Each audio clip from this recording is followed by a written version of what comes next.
मैंने बहुत ढूँढने की कोशिश करी कि लोन से रिलेटेड क्या बातें गीता में श्री कृष्ण भगवान ने कही कि मैं अपना कर्ज़े से कैसे मुक्त हो सकता हूँ। अगर कोई किसी केस में फँसा हुआ है, कोर्ट कचहरी के केस में, तो वो उन केसेस से कैसे बाहर आएगा। किसी के घर में नई-नई शादी हुई और बीवी ने आते ही कलेश मचा दिया, तो उन कलेशों से कैसे बाहर आया जाएगा। घर में सुख शांति कैसे आएगी।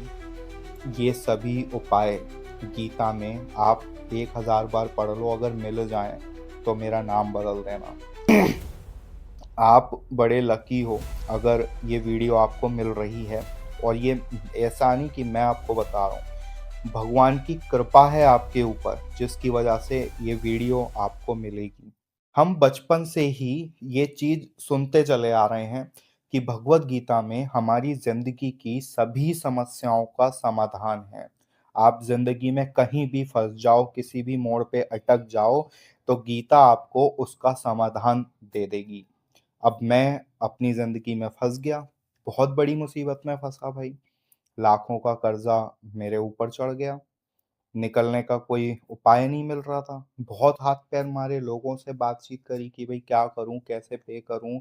किसी से अगर लेकर के पे कर देता हूँ तो भी मेरी मुसीबत है, जिससे लूँगा उसको तो वापस देना है। तो समस्या बहुत ज़्यादा बड़ी थी, बहुत मुश्किल थी। मैं करता क्या?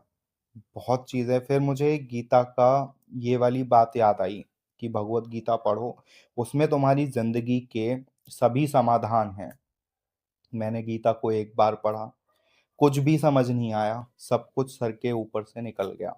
दूसरी बार पढ़ा, तीसरी बार पढ़ा, कुछ ख़ास समझ में नहीं आया।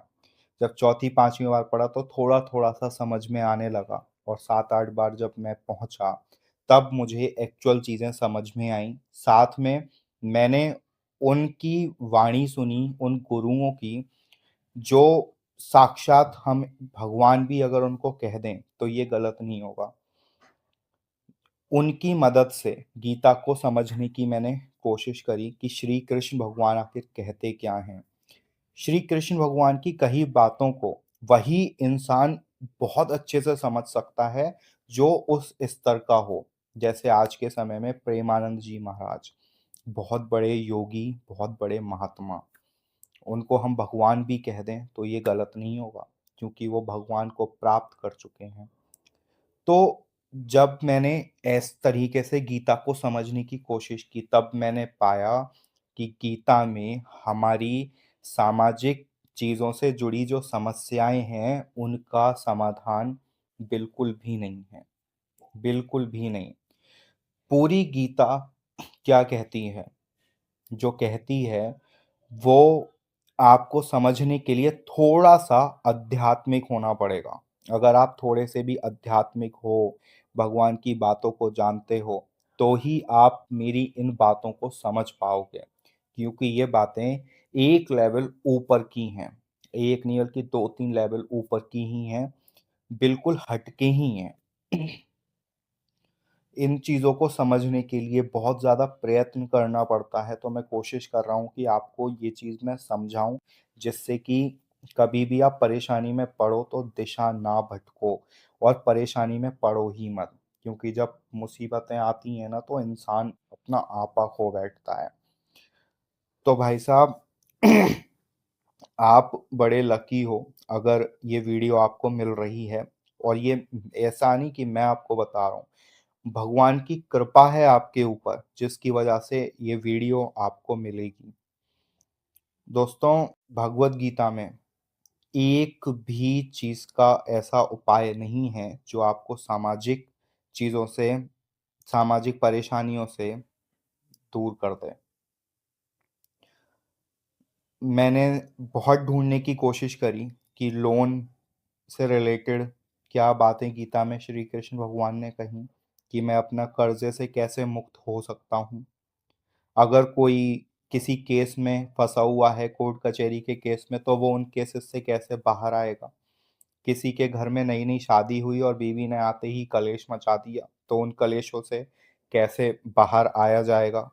घर में सुख शांति कैसे आएगी। ये सभी उपाय गीता में आप 1000 बार पढ़ लो, अगर मिल जाएँ तो मेरा नाम बदल देना। ये इन सभी चीज़ों से रिलेटेड कोई भी उपाय गीता में नहीं है। अपने बिज़नेस को कैसे ऊपर लेके जाओ, अपनी जॉब में किस तरीके से तरक्की करो, ये सब चीज़ें श्री कृष्ण भगवान ने बिल्कुल भी गीता में नहीं कही हैं। अब आपको धक्का लगेगा कि भाई मैं आखिर ये बोल क्या रहा हूँ?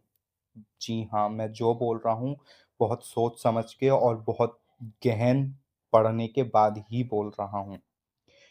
गीता, श्री कृष्ण भगवान या कोई भी गुरु जो भगवान की प्राप्ति में लगे होते हैं, वर्षों तपस्या करते हैं। आप उनसे अपनी जीवन से रिलेटेड कोई भी परेशानी का सवाल पूछना, वो आपको उत्तर में यही बोलेंगे कि नाम जप करो। इसके अलावा कुछ नहीं बोलेंगे कि आप अपने कर्ज़ों से कैसे बाहर आओ, आप अपने कोर्ट कचहरी के केसेस से कैसे बाहर निकलोगे, आपकी बीवी आपको तंग कर रही है, आपको आपका पति तंग कर रहा है, तो उससे कैसे बाहर आओगे, परिवार में शांति कैसे होगी, व्यापार ऊपर कैसे जाएगा, इससे रिलेटेड वो इंसान जवाब दे ही नहीं सकता। वो देगा ही नहीं क्योंकि जो जान गया है, वो आपको सिर्फ़ और सिर्फ़ बंधन से मुक्त होना सिखाएगा, बंधन में बाँधना नहीं सिखाएगा। तो अगर हम इस समाज से रिलेटेड कोई भी परेशानी में अगर उलझे हुए हैं, तो हम इस समाज से बंधे हुए हैं। हम इस भौतिक जगत में बंधे हुए हैं, अपने रिश्तों से, अपने व्यापार से, अपनी नौकरी से, पैसों से कि ज़्यादा पैसे कैसे कमाओ। ये भी चीज़ आपको गीता में नहीं मिलेगी क्योंकि पैसा भी हमें बाँधता है, इस समाज से बाँधता है। तो गीता में जो भी बातें लिखी हैं, वो हमें इन बंधनों से छुटकारा दिलाने के लिए लिखी हुई हैं कि हम भगवान को कैसे पा सकते हैं, ना कि अपने जीवन में कैसे सफल हो सकते हैं। गीता की एक बहुत ही ज़्यादा गुप्त बात मैं आज आपको बताता हूँ। गीता हमें ये सिखाती है कि ये समाज जो है जहाँ हम अभी रह रहे हैं, ये सिर्फ़ एक गेमिंग ज़ोन है, सिर्फ़ एक गेमिंग ज़ोन। यहाँ पे आप बिज़नेस करो, आप बड़ी-बड़ी फैक्ट्रीज़ लगा दो, आप कितना भी पैसा कमा लो, जो भी कर लो, वो सारा का सारा रह तो यहीं जाएगा ना, आप अपने साथ लेकर के नहीं जा सकते। तो आप यहाँ पर जो भी करो, आप परेशान हो रहे हो, आप रो रहे हो, आप ज़िंदगी से बहुत ज़्यादा तंग आ चुके हो, तो ये सब चीज़ें एक गेम है, सिर्फ़ एक गेम। जब हम वीडियो गेम खेलते हैं, तो अगर हमारा जो कैरेक्टर प्ले हो रहा है वीडियो गेम के अंदर, तो वो क्या कर रहा है? वो अगर हार भी रहा है, तो क्या हुआ? हमें अच्छा नहीं लगा कि हम हार गए। लेकिन एक्चुअल में वो कैरेक्टर हारा ना, हम थोड़ी ना हारे। हम उसको दोबारा से रीस्टार्ट कर देंगे, वो फिर से चलने लग जाएगा। हम अभी तक अगर 3rd लेवल तक पहुँचे थे, तो हम कोशिश करते रहेंगे तो 4th level, 5th level, 6th level पहुँचते रहेंगे, बढ़ते रहेंगे हमारे लेवल्स। लेकिन हमारा काम क्या है? सिर्फ़ खेलना। ठीक है? तो इसी तरीके से ये जगत भी ऐसा ही है, जहाँ पे हम सिर्फ़ और सिर्फ़ गेम खेल रहे हैं। सब कुछ गेम है बस। गीता का एक भी उपदेश इस समाज के लिए नहीं है। गीता के सारे उपदेश सिर्फ़ और सिर्फ़ आत्मा, परमात्मा, प्रकृति इन 3 चीज़ों पे पूरी की पूरी गीता है। आत्मा, परमात्मा और प्रकृति। आत्मा, परमात्मा ये समझने की जो डिटेल्स गीता में दी हुई हैं, अगर उसको आप समझ गए, तो जीवन कुछ और ही हो जाएगा। और उसी को समझने के लिए लोग जन्म पे जन्म, जन्म पे जन्म लेते रहते हैं और जब भगवान की कृपा होती है, तभी इंसान इन उपदेशों को पढ़ कर के समझ पाता है। एक कृष्ण भगवान ने बात बोली कि कर्म कर, फल की इच्छा मत कर। अब लोग कहते हैं कि कर्म कर, फल की इच्छा मत कर, भाई बिज़नेस कर और चिंता मत कर कि प्रॉफ़िट आएगा, नहीं आएगा, लेकिन अगर प्रॉफ़िट नहीं आया, लॉस पे लॉसेस हुए चले जा रहे हैं, तो इंसान परेशान भी हो रहा है। तो कहाँ फ़ॉलो हुई कृष्ण भगवान की बात?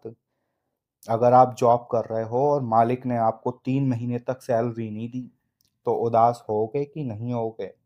100% उदास हो जाओगे, क्योंकि फल में आसक्ति रखनी ही पड़ेगी। तो क्या कृष्ण भगवान ने कुछ गलत कह दिया था क्या, कि फल की चिंता मत कर, सिर्फ कर्म करे जा? अरे कृष्ण भगवान ने जिस कर्म की बात करी थी, वो कर्म इस संसार से रिलेटेड कर्म है ही नहीं। वो कर्म कुछ और ही है, बहुत अलग चीज है, बहुत अलग कर्म है। इस वीडियो में मैं तो सिर्फ आपको यही बताऊंगा कि गीता समाज से रिलेटेड किसी भी इश्यूज का समाधान आपको नहीं देती है। बस गीता सिर्फ और सिर्फ भगवान की बातें करती है, सिर्फ 3 चीजों के बारे में: आत्मा, परमात्मा, प्रकृति।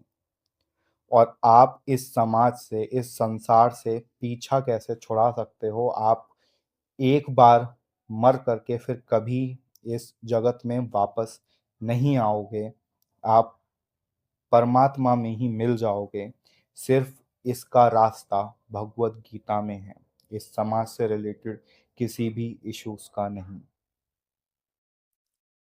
आई होप आपको मेरी बात समझ में आई होगी। कोई भी क्वेश्चंस हैं तो आप कमेंट बॉक्स में मुझे कमेंट कर सकते हैं। जय श्री कृष्ण, जय श्री श्याम, राधे राधे।